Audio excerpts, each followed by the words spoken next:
Sympathy for Redmond Waters.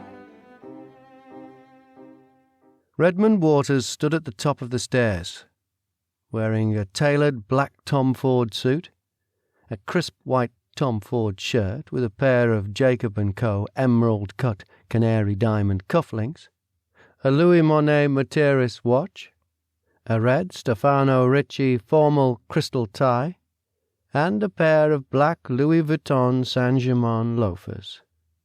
What Redmond wasn't wearing was a smile. He was in a large modern house, the type an architect would design and then choose to live in, because they knew no ordinary person could appreciate their finest work of art, at least not as it should be appreciated.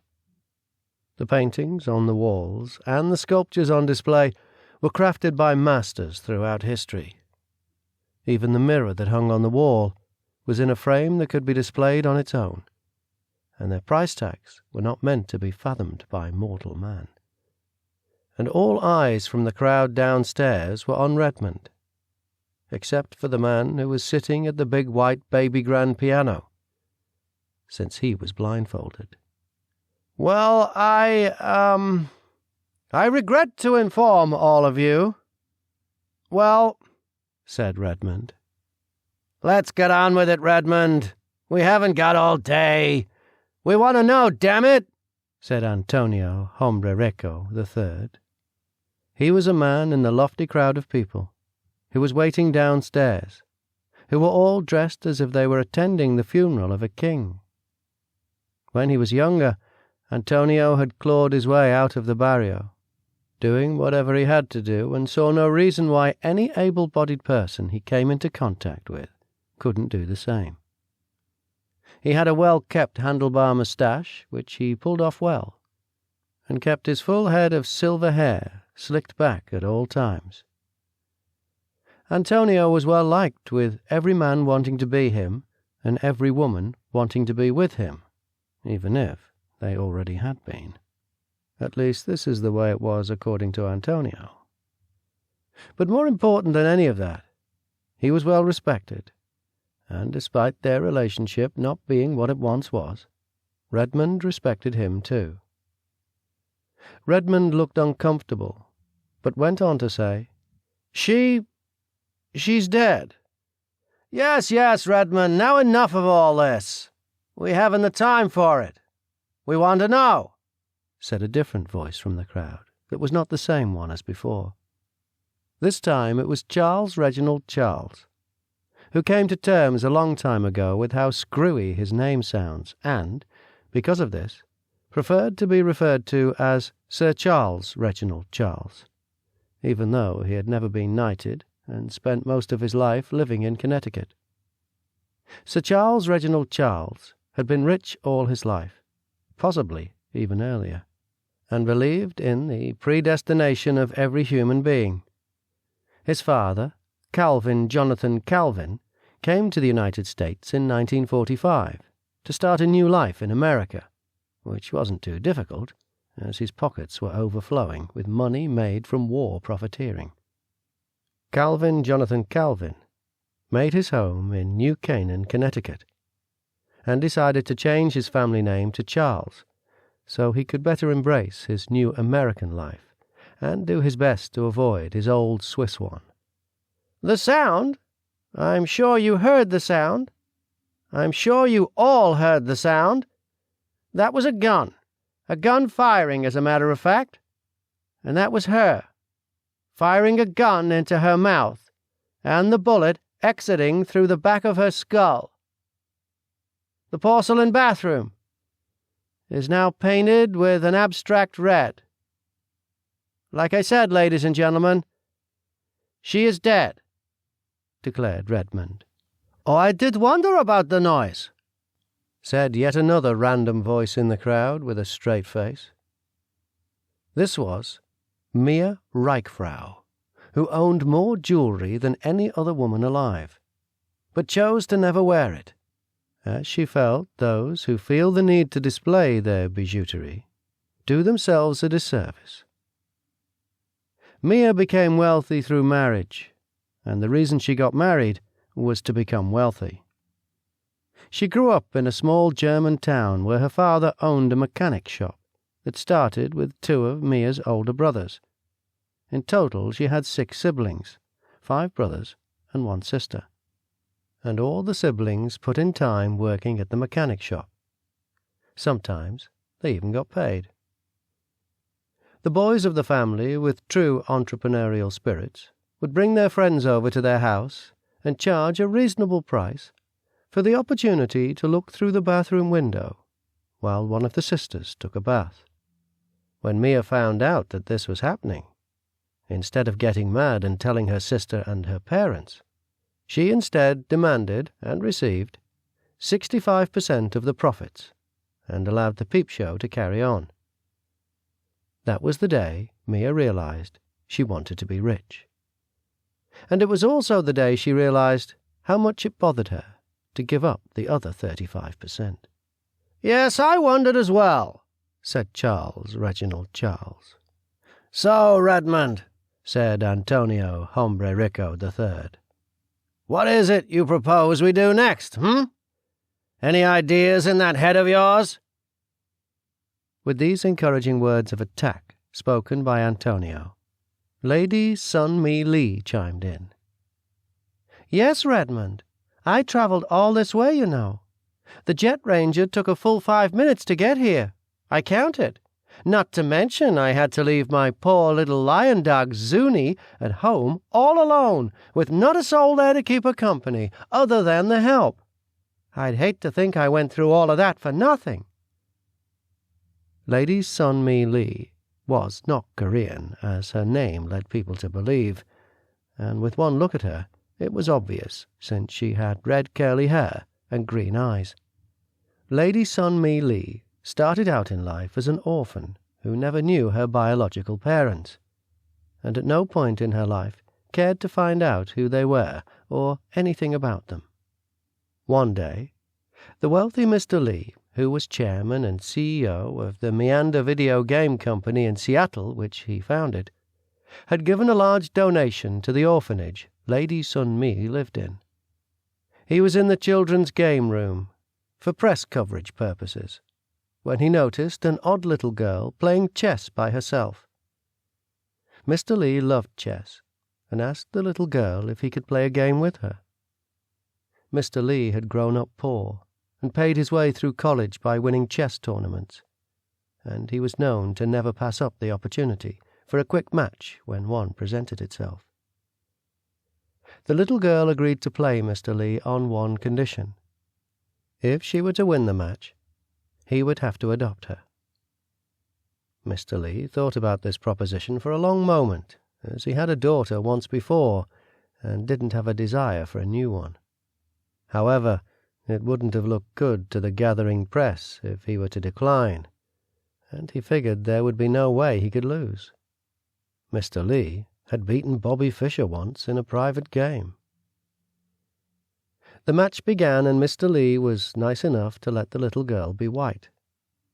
With a stern look on her face, the little girl had a moment of deep thought before moving one of her pieces. Mr. Lee, with a yawn, then moved one of his pieces, as if it were a reflex. Not taking her eyes off the board, the little girl took a moment to analyze the situation, while her hand hovered over her pieces. She then moved a piece, and Mr. Lee made another reactive move in return. He had a bored look in his eye, but figured the match wouldn't take much longer. The little girl began to twist the hair behind her ear with her thumb and index finger, as she went over possible plays in her mind. While he waited for the little girl to make a decision, Mr. Lee's mind decided to wander off to what he was going to have for lunch that day, and to important work that needed to be done at his company, and to the tragic death of his biological daughter, who was in one way or another on his mind. The little girl made her move, and Mr. Lee was about to make yet another reactive move in return, but he stopped right before his hand touched his piece. Mr. Lee straightened himself in his chair, noticing how much control in the center of the board this little girl had gained. This game could go south for him, and he couldn't let that happen. He couldn't adopt some red-headed brat, and he couldn't lose to a child while an audience watched. Mr. Lee lifted his eyes from the chessboard and saw the devious smile on the little girl's freckled face. He lost the game 3 moves later. Mr. Lee never bothered to learn the little girl's original name, and changed it to Sun Mi after he adopted her. It was the name of Mr. Lee's biological daughter, who had died 5 years earlier in a fire. But the new Sun Mi didn't mind. She thought of herself as a new person anyway. Mr. Lee was hard on Lady Sun Mi as he raised her, but she didn't mind that either. She felt that having a rich father who was hard on her was better than not having one at all. The knowledge that a large inheritance was one day coming her way did not cause Lady Sun Mi to rest on her laurels either. With private investments made with her allowance money, she had a personal fortune of $100 million by the time she was 17. At present, Sir Charles Reginald Charles felt the need to speak again after hearing Lady Sun Mi, so he said, quite right indeed." Redmond looked desperate. He fixed his tie, which was already perfect, and said, "I understand all of you must be upset. Yes, I understand very well. I, too, thought today we would get the answer to the big question, but, you know. So, there is still the girl in the basement. She may speak again. Yes, actually, she may speak again. And because of that fact, we are auctioning her off to the highest bidder. Where shall we start the bids? Do I have 50? No, 100 million. The Grand Mayor was supposed to deliver the information to us, not some half-dead girl you have held up in the basement. I refuse to speak to that. That thing," proclaimed Antonio Hombre Rico III. Sir Charles Reginald Charles trailed the words of Antonio Hombre Rico III with, "Yes, Redmond, this is not how these things go. Not how they go at all. You can rest assured your superiors will be notified of your actions here today. Letters will be written, Redmond," said Mia Reichfrau, as she shook a violent finger in the air. Redmond's initial reaction to hearing these complaints and grievances was anxiety. But then a thought occurred to him that washed it all away, and he said, "My superior, in fact my only superior, is now dead, and as you can see if you check the books, I was deemed her successor. Yes. The crowd heard these words, and then the collective gasp was all that was heard. "Lies, Redmond! The Grand Mayor would not have chosen you," said Lady Sun Mi Lee. "I must say," started Charles Reginald Charles. "There's no way she would have chosen you," continued Lady Sun Mi Lee. Smug and satisfied, Redmond looked at Antonio Hombre Rico III and said, "Tonio?" A dubious Antonio Hombre Rico III said back to Redmond, "We shall get to the bottom of this," and rushed off down the hall. It was an awkward few minutes as the members of the group waited at the bottom of the stairs, staring up at Redmond, and Redmond waited at the top of the stairs, staring back down at them, as if they all waited for the return of Antonio Hombre Rico III. Antonio Hombre Rico III, with a smug grin on his face, re-entered the room and walked over to the white baby grand piano. Using force, along with his whispers, he indicated to the blindfolded man sitting there that it was time to play something. The blindfolded man was well aware of his duties and snapped into action by playing Handel's Saraband, which sounded a bit anemic without a full orchestra. As the music began to fill the room, Antonio Hombre Rico III took it upon himself to announce, "My distinguished ladies and gentlemen, Our dear Redmond's words ring true, and it is my great honor to present to you our new grand-père, Redmond Waters. Long may he hold sway." Then the crowd broke into thunderous applause, as Redmond took his time to soak in this moment, before descending the stairs to join his new followers. This moment was all the sweeter, as with each step he took down the stairs, Redmond remembered his life's journey that brought him to that point. Redmond Waters' life began in Gibsonton, Florida, as an orphaned baby left on the front porch of a trailer in the middle of a below-average trailer park, surrounded by carnival folk. The family who lived in the trailer already had 6 children, so the mother of the family didn't see how one more kid could hurt. The father of the family, Stephen Hoyt, who had been on disability since a work-related accident 5 years before Redmond's arrival, said to his wife when she wanted to keep the child, "Are you crazy, woman? This little bastard is going to make our money disappear like Copperfield." Stephen's wife, Tiffany Hoyt, who was a cashier at the Walmart where she had worked with her husband until his unfortunate accident, responded to her husband's complaint. "We're keeping him, and if he's going to be making things disappear like Copperfield, we might as well name him David." That is how Redmond Waters started, as David Hoyt. Redmond's adoptive parents had met in high school, and once upon a time had grand plans for their life together. They had plans of traveling the world, spending some time in third-world countries feeding the children and teaching them English, returning to the US and going to college, becoming veterinarians, and buying a piece of land that they would turn into an animal sanctuary. These plans were ruined when Tiffany got pregnant at 16. Both Tiffany and Stephen proceeded to drop out of high school, get married, and get jobs to support their new child.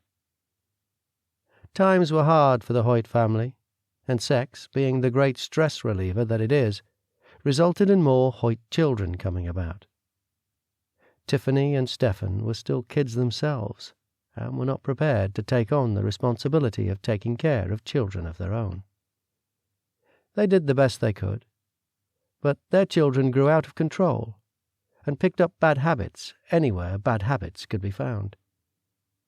It didn't help that Stephen grew into an angry drunk, a condition that impaired his ability to hold down a job and not be an abusive father.